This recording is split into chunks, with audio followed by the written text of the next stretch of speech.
আসসালামু আলাইকুম রহমতুল্লাহি বরাকাতু। আলহামদুলিল্লাহ ওসসালাতু ওয়াসসালামু আলা রাসূলিল্লাহ ওয়া বা'দ। সুপ্রিয় দর্শক শ্রোতা ভাই বোন, আমাদের জীবনে এমন কিছু সময় আসে যখন দেয়ালে পিঠ থেকে যায়, যখন আমাদের নির্দিষ্ট চাওয়া পূরণ করা ছাড়া আর বিকল্প কোনো পথ সামনে খোলা থাকে না।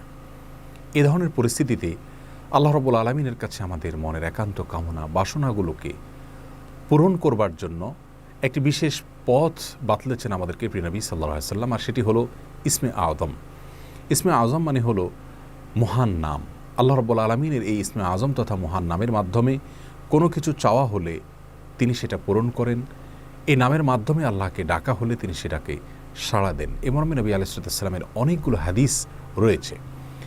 অনেক উলামা একরাম ইসমে আযম সম্পর্কে বলেছেন যে এটি হলো আল্লাহ রাব্বুল আলামিনের যে মূল নাম আল্লাহ, সেটি তার অনেকগুলো গুণবাচক নাম আছে। তমধ্যে থেকে আল্লাহ রাব্বুল আলামিনের যে মূল নাম আল্লাহ, এই নামের মাধ্যমে আল্লাহ রাব্বুল আলামিনকে ডেকে যদি বান্দা কোনো কিছু চান কায় মনোবাক্যে অন্তরের গভীর থেকে, তাহলে সে দোয়া আল্লাহ রাব্বুল আলামিন অবশ্যই কবুল করেন।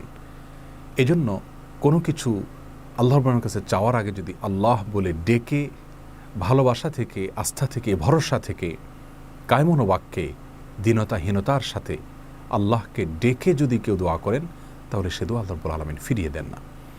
ইসমে আযম সম্পর্কে আরও নির্দিষ্ট করে আমরা নবী আলাইহিস সালামের যে হাদিসটি দেখতে পাই, সেটি তিরমিজিতে বর্ণিত হয়েছে, আরও বিভিন্ন হাদিসের কিতাবে বর্ণিত হয়েছে। সে হাদিস সম্পর্কে বিশ্ববিখ্যাত হাদিসবিদ হাফিজ ইবনে হাজার আল আসকালানী রাহিমাহুল্লাহ ফাতহুল বারীতে লিখেছেন যে ইসমে আযম সম্পর্কে সবচেয়ে বিশুদ্ধতম হাদিস হলো এটি।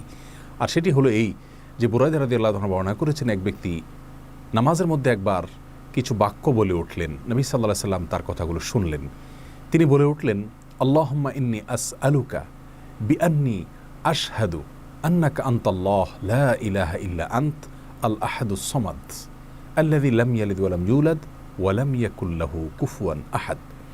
তার মুখে এই বাক্যগুলো শুনে নবী আলাইহিস সালাম বলেছেন, নিশ্চয়ই এই লোকটি ইসমে আযম পাঠ করেছে। ইসমে আযমের মাধ্যমে আল্লাহ রাব্বুল আলামিনের কাছে কোনো কিছু চাওয়া হলে তিনি সেটা ফিরিয়ে দেন না। এর মাধ্যমে আল্লাহকে ডাকলে তিনি অবশ্যই তাতে সাড়া দেন।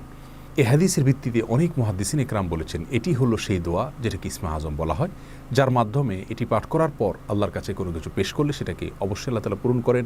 মনের যে কোনো ভালো আশা আল্লাহ তাআলা পূরণ করে থাকেন।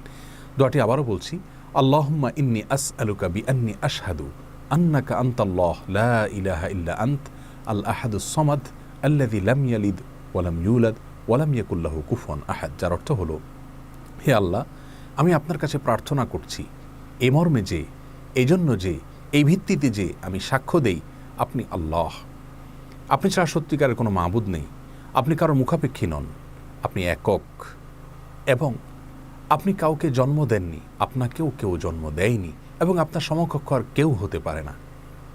এই বাক্যগুলো পাঠ করে আল্লাহর বড়ের কাছে কোনো চাওয়া পেশ করলে তিনি অবশ্যই সেটি পূরণ করেন। কেউ যদি অত্যন্ত সংক্ষেপে ইসমে আযমের মাধ্যমে দোয়া করতে চান, তাহলে তিনি আল্লাহ রাব্বুল আলামিনের প্রতি আন্তরিকতা, ভালোবাসা, শ্রদ্ধা, বিশ্বাস, ভক্তি এবং ভরসা রেখে আল্লাহকে ডেকে ডেকে মায়ার সাথে, মমতার সাথে, আল্লাহর অনুগ্রহগুলোর কথা স্মরণ করে আল্লাহকে ডেকে ডেকে তার মনের চাওয়াগুলো পূরণ করবেন।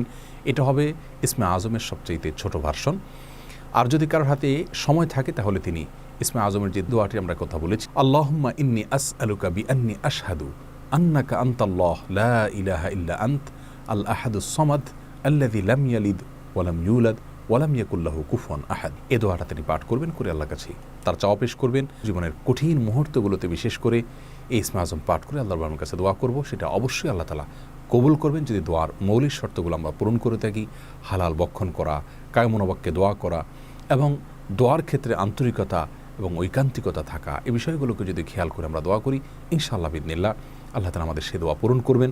কোনো কারণে সে দোয়া যদি পূরণ হতে আমরা না দেখি, তাহলে সন্দেহাতীতভাবে আমাদের বিশ্বাস রাখতে হবে এটা পূরণ এই মুহূর্তে না হওয়ার মাঝে আমাদের জন্য কল্যাণ নিহিত আছে। আল্লাহ তাআলা এর বিনিময়ে আমাদেরকে আখিরাতে দিবেন। এছাড়াও দোয়া ইউনুসের মাধ্যমে লা ইলাহা ইল্লা আনতা সুবহানাকা ইন্নী কুনতু মিনাজ জালিমিন, এটা পাঠ করেও যদি কেউ দোয়া করেন, তার মাধ্যমে আল্লাহর বড় দোয়া কবুল করেন। এই মর্মে হাদিস বর্ণিত হয়েছে। আল্লাহ তাআলা আমাদের সবাইকে ইসমে আযমের মাধ্যমে আল্লাহর কাছে জীবনের কঠিন মুহূর্তগুলোতে দোয়া পেশ করার তৌফিক দান করুন। আসসালামু আলাইকুম ওয়া রাহমাতুল্লাহি ওয়া বারাকাতুহু।